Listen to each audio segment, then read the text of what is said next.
আমরা কিছু কিছু অন্যায়কারীকে যারা মানুষ দেখছে তাদেরকে গ্রেফতার হতে দেখছি না।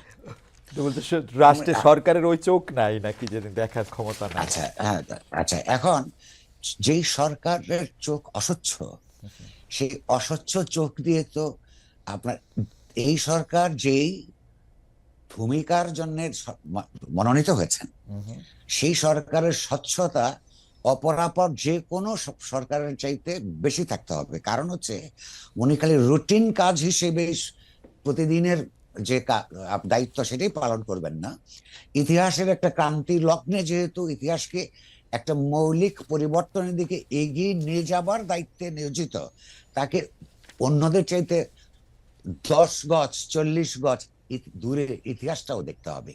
কি পদক্ষেপ এখন গ্রহণ করলে, এই সরকার গ্রহণ করলে আগামী 5 বছর 10 বছরের মধ্যে একটা স্বৈরতান্ত্রিক ব্যবস্থা ফিরে আসতে পারবে না, সেটাও কিন্তু তার কল্পনার মধ্যে, তার চিন্তার মধ্যে, মননের মধ্যে দেখতে হবে। সে যদি দেখতে না পান, তাহলে কিন্তু তার কাছে যে আকাঙ্ক্ষা, এমনকি তিনি নিজে যেটা বিশ্বাস করেন বাংলাদেশটা যেমন হওয়া দরকার, সেইটাও কিন্তু বাস্তবায়ন হবে না। সেইটা একটা দুঃখের ব্যাপার হবে। ওই তখন আমি যেটা বলেছি, প্রকাশ্যে এখনো বলছি, এই সরকারের মধ্যে সুশীলতার সমস্যা আছে। কখনো কখনো রাষ্ট্র চালাতে গেলে অন্যায়কারীদের বিরুদ্ধে কঠোর হতে হয়। সেই কঠোরতার আপনার একটা দিকে তাদের কোনো পদক্ষেপ দেখছি না, তাতে কিন্তু মানুষের ক্ষতি হচ্ছে, অধিকাংশ মানুষের ক্ষতি হচ্ছে। এইটা যদি তারা উপলব্ধি করেন এবং স্বচ্ছতা আনানোর জন্য নিজেরা চিন্তাশীল হন, দৃষ্টির, রাজনৈতিক দৃষ্টির, অর্থনৈতিক দৃষ্টির, সবচেয়ে বড় কথা বাংলাদেশের অতীত ইতিহাসের দিকে তাকিয়ে বাংলাদেশের স্বাধীনতা যুদ্ধের যে মৌল চেতনা, একটা সমতা ভিত্তিক সমাজ, অর্থনীতি, সমাজে ন্যায় প্রতিষ্ঠা, মানুষের নাগরিক মর্যাদা প্রতিষ্ঠা, এগুলোর কথা মনে রেখে সেই স্বাধীনতা সংগ্রামের ধারাবাহিকতায় সেইগুলো প্রস্তাব বাস্তবায়নের জন্যই এই দেশে বারবার সংগ্রাম হচ্ছে। তার মধ্যে সর্বশেষ সংগ্রাম কিন্তু তারই অংশ।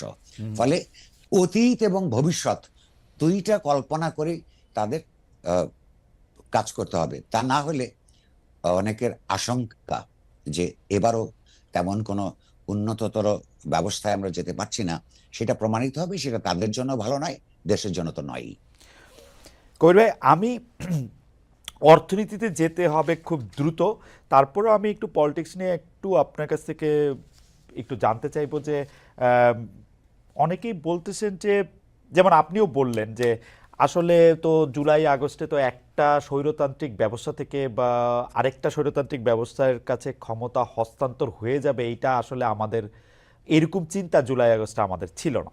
আমাদের চিন্তার মধ্যে যে এটা ছিল না, কিন্তু আমাদের কি এই পরীক্ষাটা নেওয়া উচিত যে আসলে আমাদের বেশিরভাগ জনগণ কি চায়, কেমন গণতন্ত্র চায়? এখন এখন ঘটনা হইতেছে, আমাদের বেশিরভাগ জনগণ যদি একটা ভালো ভোটের মাধ্যমে সেটা যেরকম সরকারই হোক, ইসলামিক সরকার হোক, বিএনপি সরকার হোক, আওয়ামী লীগ সরকারকে আমি আর সিনে দেখি না, তারা তো আসুক, তাহলে সেইটার ক্ষেত্রে তাকে ফেসিলিটেট করাই এই সরকারের কি উদ্দেশ্য হওয়া উচিত, নাকি সরকার, মানে এটা কি মনে হয়, মানে এটা একটা জনপ্রিয় একটা তর্কে পরিণত হয়েছে যে আগে নির্বাচন, আগে সংস্কার, এরা এসে কিছু করে যাবে কিনা? আপনার টেকটা কি কর ভাই এটা নিয়ে? আমার মনে হয় দুইটা একটা সমান্তরাল ভাবেই চলতে পারে। আর তার আগের প্রশ্নটা যদি আমি একটু অ্যাড্রেস করতে চাই খুব অল্প সময়ে, জনগণ কিন্তু কি চায় সেটা হয়তো রেফারেন্ডাম হয় না আপনি বলতে পারেন, কিন্তু জনগণের যে ভাষা, আর যারা এই যে তাত্ত্বিক ভাবে কথা বলেন বা এমনকি আপনি আমিও যে ভাষায় কথা বলি, তাদের আকাঙ্ক্ষা কিন্তু একই ভাষায় অভিব্যক্ত হবে না। কিন্তু আমাদের কিছু অনুমান, ইতিহাসের অভিজ্ঞতায় আমরা কিন্তু অনুমানের ভিত্তিতেই কতগুলি আপনার অভিজ্ঞতা এবং অনুমানের ভিত্তিতে কতগুলো কনক্লুশনে যেতে পারি। ধরুন, যখন একটা মোটামুটি ভাবে নির্বাচন হতো, তখন আমরা দেখতাম যে 5 বছর পরে আরেকটা সরকার পতন হয়ে যায় নির্বাচনের মাধ্যমে। দেখেছি, আমরা এই দেশেই দেখেছি। আচ্ছা, এটা কেন হয়?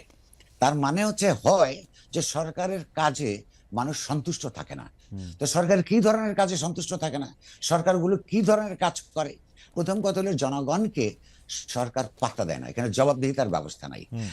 অর্থাৎ একটা দেশে গণতন্ত্র আছে কিনা, একটা পুরনো কথা যদিও, কিন্তু অনেক পুরনো কথাই নতুন ভাবে আসে এবং নিরন্তর বলে যেতে হবে। সেটা হচ্ছে যে গণতন্ত্রের সরকার কিনা, গণতান্ত্রিক সরকার কিনা, তার দেখার অনেক মানদণ্ডের মধ্যে একটা হচ্ছে সেই সরকারটি জনগণকে ভয় পায় কিনা। জনগণকে যদি সরকার ভয় না পায়, বুঝতে হবে সেখানে গণতন্ত্র অনুপস্থিত। আর জনগণ যদি সরকারকে ভয় পায়, তাহলে বুঝতে হবে যে ব্যবস্থা অলরেডি স্বৈরতান্ত্রিক, এখানে কোনো গণতান্ত্রিক ব্যবস্থা নাই। তো মানুষ এমন সরকার চায় না বলেই যাকে ভয় পেতে হবে, এ কারণেই সুযোগ পেলে বদলে দেয়। এখান থেকে আমরা ধরতে পারি যে এই দেশের মানুষ বারবার আন্দোলন করেছে এমন ধরনের একটা সরকারের জন্য যেখানে জনগণের কাছে তার একটা রাজনৈতিক, অর্থনৈতিক, সাংস্কৃতিক জবাবদিহিতা থাকবে। অর্থাৎ না থাকলে তার আবার পরের বছর ক্ষমতায় না আসবার ভয়টা সরকারকে থাকতে হবে। তার জন্য তো নির্বাচন ব্যবস্থায় পরিবর্তন আনতে হবে। আর আপনি কি বিশ্বাস করেন? আমি করি না এমন কোন রাজনৈতিক দল যে নিজে গণতান্ত্রিক নয়, যার নিজেদের নেতৃত্ব গণতান্ত্রিক নির্বাচনের মধ্য দিয়ে আপনার বিকশিত হয় না বা প্রতিষ্ঠিত হয় না, সেই দল কিংবা একটা পরিবারের মধ্যে যে একজন যদি নেতা থাকেন, নারী হোক পুরুষ হন, তিনি যদি পরিবারের সদস্যদের সঙ্গে মৌলিক সিদ্ধান্তগুলি আলাপ আলোচনা করে না নেন, তার মতো লোক দিয়ে একটা গণতান্ত্রিক ভাবে সংসার চালানো কিংবা একটা রাষ্ট্র চালানো মোটেও না স্যার, সম্ভব কিনা? মোটেও না। মোটেও না। তাহলে যেই সংস্কারের কথা আজকে উঠছে, গণতান্ত্রিক সংস্কার, তার মধ্যে ওই প্যাকেজের মধ্যে রাজনৈতিক দলগুলোকেও তার নেতৃত্ব নির্বাচনের ক্ষেত্রে, আপনার নির্বাচনের ক্ষেত্রে বাধ্যবাধকতা, আইনগত বাধ্যবাধকতা তৈরি হতে হবে। কিংবা এককেন্দ্রিক ক্ষমতা, যেমন ধরুন কবির ভাই, প্রধানমন্ত্রীর হাতে। কবির ভাই, আমি এই জায়গাটাই বুঝতে চাইতেছিলাম যে আমাদের জনগণ কি ওইটা চায়? আমাদের জনগণ যদি ওইটা চাইতো, তাহলে তো এই যে মোটামুটি ভালো নির্বাচনের কথা আপনি যেটা বলতেছেন, সেই ক্ষেত্রে এই মোটামুটি ভালো দল তো এখানে রয়েছে বাংলাদেশে, ওদেরকে তো আমাদের জনগণ ভোট দেয় নাই। ওদেরকে জনগণ ভোট দেয় নাই। আপনি পরিবার বলেন, অগণতান্ত্রিকভাবে নির্বাচিত মাধ্যমে যেই সব দলগুলি ছিল ওদেরকেই ভোট দিছে। আমরা তো আমাদের এমপিদের কাছে ওয়েস্টমিনিস্টার আমরা বলি, কিন্তু আমাদের জনগণটা কি তাই চায়? আমরা তো একটা এমপি চাই আমার মেয়েকে 10,000 টাকা দিবে বিয়ের সময়, আমার ছেলেকে 5,000 টাকা দিবে এটার সময়, গরু জবকেরা খাওয়াবে 150। তো আমার চাওয়াটা তো আপনি যদি এখন ঠিক করে দেন কবির ভাই, তাহলে তো আমি একটা আদর্শ হয়তো পাবো, কিন্তু এইটা কি আমাদের জনগণ চাইতেছে কিনা সেইটা আমার একটু বুঝতে। আমার মনে হয় চাইছে বলেই যখন পায় না, তখন সে তার নগদ সুবিধাটা দেখে। সে যখন জানে যে ভোটের আগে আমি প্রার্থীর কাছ থেকে যেটুকু পাওয়ার পাবো, এরপরে সে আমাকে পাত্তা দিবে না, তখনই সে হচ্ছে পয়সাটা নিয়ে নেয়, ভোট প্রসেসটা করাপ্ট হয়ে যায়। কিংবা আমার একটা তো কথা আপনাকে মানতে হবে, সারা দুনিয়ার জন্যই সত্য, জনগণ হিসেবে, সাধারণ জনগণ বলতে আমরা যা বুঝি, রাজনৈতিক দলগুলি তুলনামূলকভাবে সচেতন হবার কথা, সংঘবদ্ধতার কারণেও এবং তার চৈতন্যের বিকাশের কারণেও। নেতৃত্ব যদি গণতান্ত্রিক নেতৃত্ব উপহার না দেয়, জনগণ একা ভাবে, বিচ্ছিন্ন ভাবে, সে তো তার কাছে আপনার জোর করে আদায় করতে পারে না। তাকে আবার সেই সংগ্রামের মধ্যে নামতে হয়। সেই সংগ্রামের জন্য আবার নেতৃত্ব লাগে। সেই নেতৃত্ব তো প্রতি বছর একটা করে আপনার গণভ্যুত্থান হবে না, এবং হয় না ইতিহাসের মধ্যে। তো এখন প্রশ্ন হচ্ছে যে নেতৃত্বকে তো নিজের সচেতনতা বোধ, দেশপ্রেম ইত্যাদি থেকে কিছু সিদ্ধান্ত নিতে হবে যেটা জনগণ মুগ্ধ হবে। সেই দায়টা তো তারা এড়াতে পারে না। তারা রাষ্ট্র ক্ষমতা ব্যবহার করে বৃত্ত এবং বৈভব গড়ে তুলবেন, আর অন্যদিকে বলবেন জনগণ তো আমাদের কাছে এটা চায় নাই। কিন্তু জনগণকে তো পৃথিবীর অপরাপর দেশের উদাহরণ থেকে নিয়ে তাকে এগিয়ে যাওয়ার ক্ষেত্রে, তাকে এমপাওয়ার করার ক্ষেত্রে তো রাজনৈতিক দলগুলির ভূমিকা থাকতে হবে। কবির ভাই, আমি আপনার অনুমতিটা, আমাদের মানে আমরা মিরপুরের ইলেকশনের কথা বলি, 1991 সালে সে মিরপুরের নির্বাচন হলো, আমরা 13টা বাম সংগঠন মিলে বা 9টা বাম সংগঠন মিলে, এখন ভুলে গেছি, একটা প্রার্থী দেওয়া হলো। আমরা সবার কাছে গেলাম, সবাই আমাদেরকে বললো ভোট দিব, কারণ আমরা সোকল ভালো ছাত্র ভালো ছেলের দল। কিন্তু আমরা দেখা গেল যে নির্বাচনে সেখানে দাঁড়াইছিলেন জনাব হারুন মোল্লা, ডক্টর কামাল হোসেন নৌকা থেকে, হারুন মোল্লা বিএনপি থেকে, এবং আমরা বাম গণতান্ত্রিক জোটের হয়ে গিয়ে হাতুড়ি মার্কা সেইখানে গিয়ে আমরা এটা ভোট চাইলাম। আমরা আমাদের কেন্দ্রে ঠিক 43টা ভোট পাইছিলাম কবির ভাই, যদিও সবাই আমাদেরকে কথা দিয়েছিলেন, আমাদের বাবা চাচারাই আমাদেরকে ভোট দিবেন, যেই 43 জন আমরা এটা করতাম সেই 43টা ভোটই আমরা পাইছিলাম। এবং তারা সবাই কিন্তু বলছিলেন যে আমাদের প্রার্থী ভালো, ডক্টর কামাল হোসেনের কোনো আশা নাই, হারুন মোল্লারে তো আমরা চিনিই না, কিন্তু দিয়ে নাই কিন্তু একজনও ভোট। আচ্ছা, 43 ভোট অনেক ভোট পেয়েছেন। না, আমরা 43 জনই করতাম পুরো সংগঠন, 43 জনই, একটা ভোট আমরা আনতে পারি নাই অন্য মানুষ থেকে। আচ্ছা, তার মানে হচ্ছে একটা ভোট আনতে পারি না। এটার অর্থ আমরা নানান ভাবে দেখতে পারি, অথবা দুভাবে তো দেখতে পারি। এইটার জন্য কি জনগণ আমাদেরকে কেন ভোট দিল না এর জন্য দায়ী করব, নাকি জনগণকে আওয়ামী লীগ বিএনপির চাইতেও বেশি করে আমরা অ্যাপিল করতে পারি না, কোথাও একটা ভুল আমাদের আছে, সেই দিকে আমরা নজর দিব? এটা একটা সিদ্ধান্ত নেবার ব্যাপার। দ্বিতীয়ত হচ্ছে, আপনি আর আমি যদি সারাদিন তত্ত্ব কচলাই, তাদের পক্ষেও বলি, আর তার যে দৈনন্দিন সংগ্রাম, সেই দৈনন্দিন সমস্যার মধ্যে ওই পাড়ায় আমার উপস্থিতি না থাকে, তাকে যদি সারা জীবন তার পাশে না দাঁড়ানোর আপনার সংঘ শক্তি না থাকে, তাহলে এই বিশ্বাস অর্জন করতে সময় লাগে।